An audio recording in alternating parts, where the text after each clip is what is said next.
Hey, welcome to my channel. My name is Nero, and maybe you can tell that this is the very first video that I'm making and uploading to YouTube. If you don't count the Madwall cover that I uploaded in 7th grade that I'm trying to forget. But as you can tell, I'm not doing a really good job at that because I'm mentioning it right now.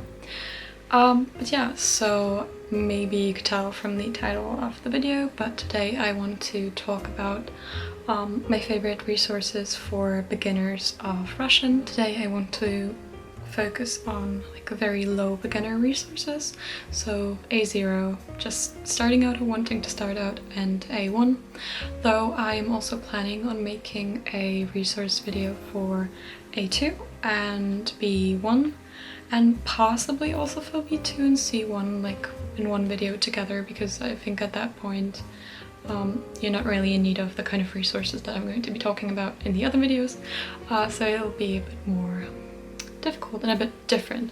So anyway, for today I kind of thought of a few different categories that I want to talk about, and I also want to try and give some general tips. Also, if you see me, these are my notes for this video.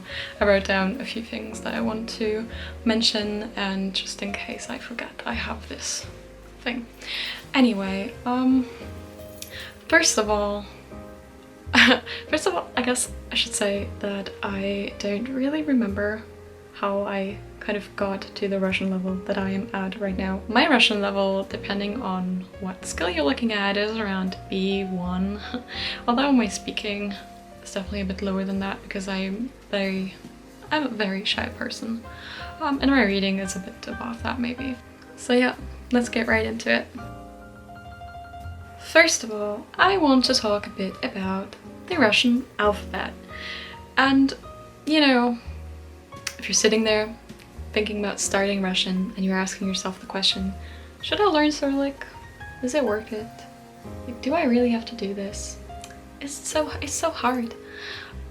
The short answer is yes. The long answer also, of course, is yes, because you absolutely need to learn Cyrillic. And I mean, you're probably sitting there right now thinking, oh my god, no one would think that they don't have to learn Cyrillic to learn Russian. But you see this quite often. Same with Korean, Japanese, pretty much every language that has a different alphabet. People are always like, do I really have to learn this new alphabet? And I can promise you, learning Cyrillic honestly is not that hard. If you're fast, it'll take you a day, maybe a couple of days, maybe a week or 2 weeks, but either way, you will get there and it will help you so much. I personally learned the Russian alphabet using a website called Russian for Everyone. They updated the whole design of the website. It's been a while since I used it and it looks a lot more appealing now. Basically, they have obviously the letter audio file so you can hear what it sounds like, also an example word, and they have the example word written out in cursive so you can also check that out. I think it was quite helpful, and if you just kind of drill that into your head, it'll work out. Also, this is an important point that I see quite often: should you learn cursive? And in my opinion, yes. I am a huge proponent of learning cursive, not only because I quite enjoy it, but also simply because if you ever have to read anything that's like handwritten, you'll need cursive, and it will still be really hard, but you'll need cursive. Also, writing in cursive is so much faster than writing block letters. Oh my god. Back when I started out, I didn't really care about cursive, so I never did it, but then like 4 months later, I sat down and I practiced my cursive writing for 30 minutes every single day. I also used some like tracing sheets. I always link those down in the description because I think those are really helpful. So I printed them out, each sheet like twice or maybe 3 times, and I practiced my letters again and again and again. And yeah, I would practice my handwriting a lot, and it was very useful. Now I can take Russian notes really quickly. It's super convenient. And yeah, I mean, you should learn cursive. Be prepared to not be able to read your own handwriting for a while, but it will get better, I promise. Alright, the next thing that I want to talk about is vocabulary. While I am a huge fan of Anki and making your own deck, I also recognize that for the beginner level of pretty much any language, unless it's really rare and there's no way to find any sort of beginner vocabulary online, I think it's okay to use pre-made decks or just pre-made courses or whatever. As you approach intermediate though, you should make your own deck in Anki or whatever program you want to use, but I just love Anki, I'm sorry. But yeah, I personally, for the beginning, I don't know, 2 months or so, I learned vocabulary on Memrise. I used their pre-made Memrise courses. They actually revamped them. I'm not as much of a fan of them now. Also, if you can hear that, that's the water. My room is really inconvenient when it comes to noise level, but anyway. Yeah, I used the pre-made Memrise courses. I think I did the first 3 or 4 maybe, and they were super helpful. They teach you basic vocabulary, some basic phrases, basic verbs with conjugation, at least the course in its old version did, which I really liked, and it really gave me like a good introduction to Russian vocabulary. Also, if you're like early on or if you haven't started yet, be prepared that learning Russian vocabulary will take you a long time at the beginning, because most of the words are very different from Romance languages, from Germanic languages, from whatever you're used to, and it's a lot harder to form this kind of connection in your head. So yeah, it'll take you a while. It took me like a few weeks to remember the Russian word for beef, and I don't know, it just took me a long time to even remember how to count to 10. Still, like, sometimes I mix up 9 and 10. It will forever haunt me, I think, but nothing I can do about it for now. I personally also used Memrise in conjunction with a vocabulary list that I got from the book Fluent Forever. I took I think he's called like something with the author's name starts with G, but I can't think of it right now. But he has a list of like 625 words at the end of his book, and I translated pretty much all of them into Russian, and I added them to my Anki deck, and I used that a lot. But I didn't do it in the way that he wants you to do it, because it's just not for me, and that is okay. But yeah, I think those two together were really, really helpful. Alright, the next thing I want to talk about is reading material.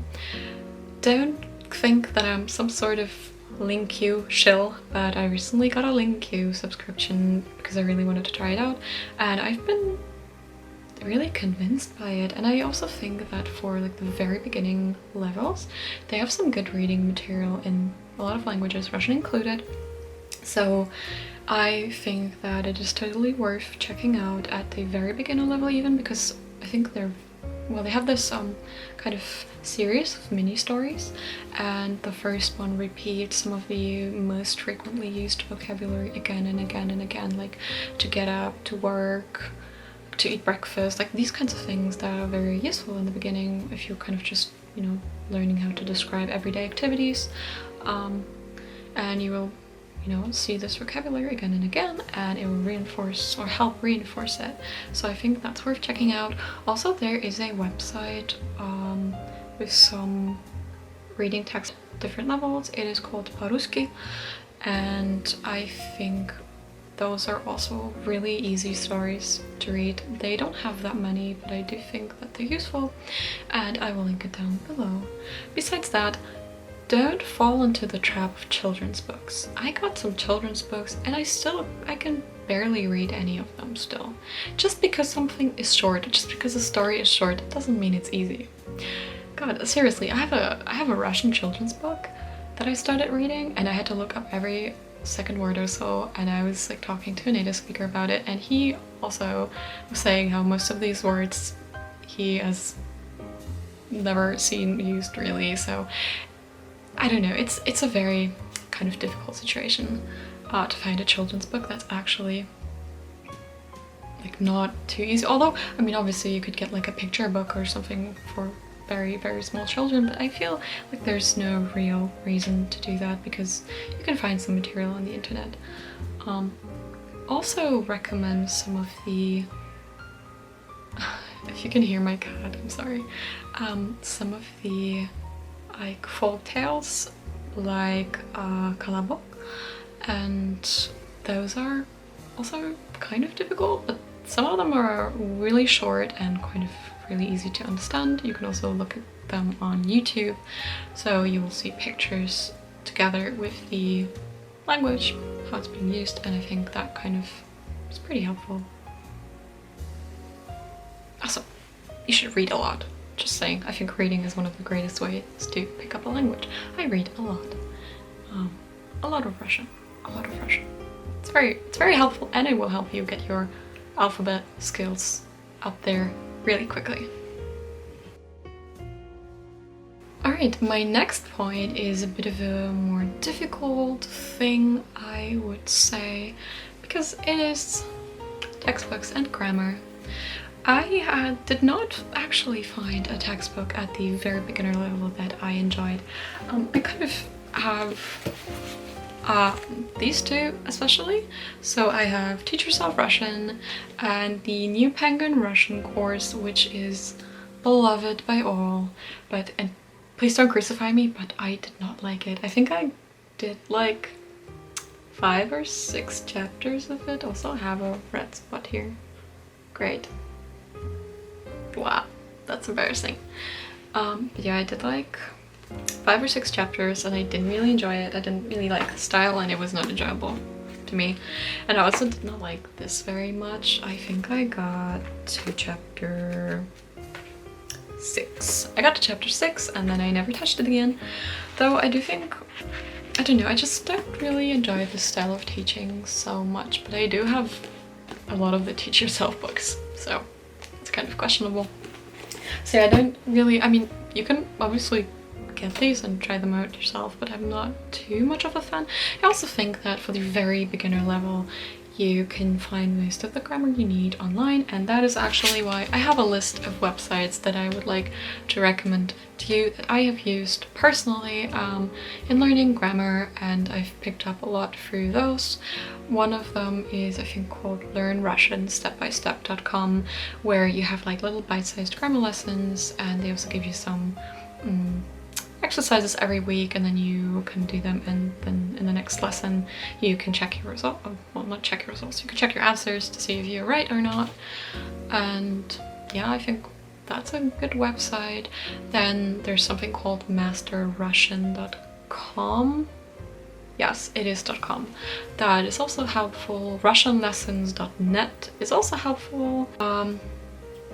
Russianlearn.com I also used, and I also thought it was useful. I kind of did like I kind of used all of those together, took bits and pieces of every website. I think that they're all helpful in their own way, and just try out as many as you can. They're free. You'll learn something either way. So yeah. Also, I just remembered, I've been kind of doing some courses on Pushkin online. I'm mostly doing their B1 course, but I also did some of the like tests that they have in the A1 and A2, just to kind of go through some of the grammar points again. And you can sign up for free. You can take a placement test for free, which is useful. And I think that all of the material is monolingual. It's all in Russian, so that might be a bit difficult at the beginning, but I think that it will prove really useful in the end. I personally thought it was useful at my level because, you know, all of the instruction is in Russian, there's no English, and I think that is one of the best ways to teach, especially at an intermediate level. And yeah, those were the websites that I can recommend. I will again link everything below, and if you have any questions about anything more in depth, you can comment down below or message me somewhere on social media and ask me about it. But we are not done yet. I want to have, well, I have one last point. That is YouTube and general media. So what kind of YouTube channels would I recommend to A0, A1 people, and is there any type of media that you can already consume that will be understandable, comprehensible, and useful? And while we're on the topic of being comprehensible, there is a YouTube channel called Comprehensible Russian that I can definitely recommend. It's this Russian lady that makes videos in only Russian, so she's kind of doing the natural, I think it's called natural approach or something, well, Stephen Krashen kind of thing. So she does all of her videos in Russian from the very beginning level. It is super easy to follow, you will naturally pick up some vocabulary, and I think she does a really great job. When I subscribed to her, she had like 40 followers or something. I think her channel has grown a lot since then, and yeah, you should definitely subscribe to her. Also, other channels are Be Fluent in Russian. He does a lot of like beginner stuff and like very beginner stuff. That's helpful. There is a YouTube channel called Easy Languages. They make videos on a lot of languages with like real life conversations, because they go out and they interview people, and they also have like super easy Russian, and they have easy Russian and super easy Russian, so you should check those out. They also provide translations and transcriptions of everything that's being said. Super helpful. Another channel is Boost Your Russian. She is a, well, the YouTuber is also behind the website, I think Slow News in Russian or something. That's a paid website that I have not tried out because I am a frugal person. But yeah, you can check out her channel. She does reviews and very easy Russian videos with conversations and all that kind of stuff. So I can recommend that. Anything else? Oh yes.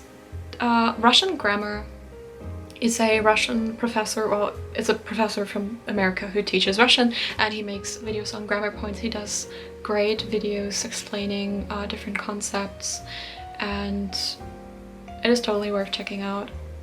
Also, he especially his videos on palatalized and non-palatalized consonants, those are really great, so definitely go check those out. And when it comes to native media, I can recommend for the beginning level Котенок по имени Гав, which is a Soviet, well, it's a like animated little series from the Soviet era.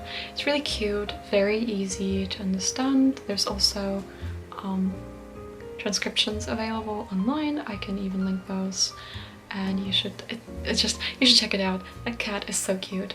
I adore this TV show. I just absolutely adore it. Also check out Yeralash, which is like a children's like sketch comedy show. They have all of their episodes on YouTube pretty much. They have like hundreds of episodes. The sketches are all like 2 to 3 minutes long. There's just so much going on that you can kind of figure out a lot of the words just from context, and it's just really fun. Some of those are really funny, and I could definitely recommend that just to get used to the sound of the language. And now we are pretty much at the end. I just want to give some general tips. First of all, if you've never heard of Forvo, go check out Forvo. It's a pronunciation website where people can upload audio files for pronunciations of every word in pretty much every language, and getting your pronunciation right from the very beginning is so incredibly important, especially in Russian, which is very difficult and relies heavily on word stress. And actually, on the topic of word stress, there's a really cool tool called Russian Gram that I will link down below. You can paste any text into the website. It has like a little text box. You can paste it in there, and it will mark the stress of a word, so you will know where to place your emphasis when you're pronouncing it, and it will help you a lot with vowel reduction, because if I see a word that I don't know yet, I don't know how it is pronounced, because Russian. Yes, thank you. Also, our cool website is Cooljugator. If you've never heard of it, you can paste pretty much any verb, and it will show you the conjugations in the past, present, and future forms, and pretty much all the other time forms in, well, other tenses in other languages, but Russian is very easy when it comes to tenses, so not much to see there, but it is super helpful. Another thing is, let me think, oh yeah, take your time to learn cases, what they're used for, and the kind of general case endings. You'll come across that many times. And it's just very helpful to get the kind of an overview at the very beginning. Another thing, very important, learn your verbs in pairs. There's two aspects, two verbal aspects in Russian, imperfective and perfective, and they are very important. I made the mistake of not learning those verb pairs together at the very beginning, and it just came back to bite me in the booty. So take your time, just learn those two together. Sometimes it's a bit more difficult because there are a lot of perfective versions of one imperfective verb, but they all have kind of different meanings because they have different prefixes, and you can kind of take your time with that. You don't really have to learn all of it in the very beginning, but just, you know, if it's possible to learn it as a pair, learn it as a pair. And kind of the last thing that I want to say is Duolingo. I personally would not recommend Duolingo. I've noticed that sometimes words are pronounced strangely or different, like just not with the right stress in the like kind of robot voice that is reading you the words. And just generally, I don't really recommend it. Of course, because sometimes it's fun to just have something to do when you're standing in line waiting for something. But overall, don't rely on Duolingo too much. Use it, check it out, have some fun, but don't have it as your sole single learning tool. I've seen people do that and then be very confused as to why they're not, you know, fluent within a few weeks, months, years. And you will never gain fluency from Duolingo. That is sadly just what it is. But yeah, that concludes this video. I'll probably repeat some of these websites in the other videos simply because they're just generally helpful for a lot of things and a lot of levels. So yeah, if you will watch any of my other videos, you will probably recognize some things. Also, I apologize for this red spot, and I apologize if I looked at myself in the viewfinder a couple of times because I've never filmed a video like this before. I'm still very new. I hope I'll be able to edit this stuff and make it presentable. And yeah, just thank you so much for watching, taking your time. I hope that you will subscribe to my channel and watch my other videos once they will be released, once I'll find the time to do them. And also you can follow me on my Twitter or Instagram. You can also contact me. You can also contact me at any point with any questions you have or any thoughts, input, anything really. Just message me. And yeah, thank you for watching. See you in my next video. Bye. Ja. Yeah. But yeah, the perks of not living alone at 22.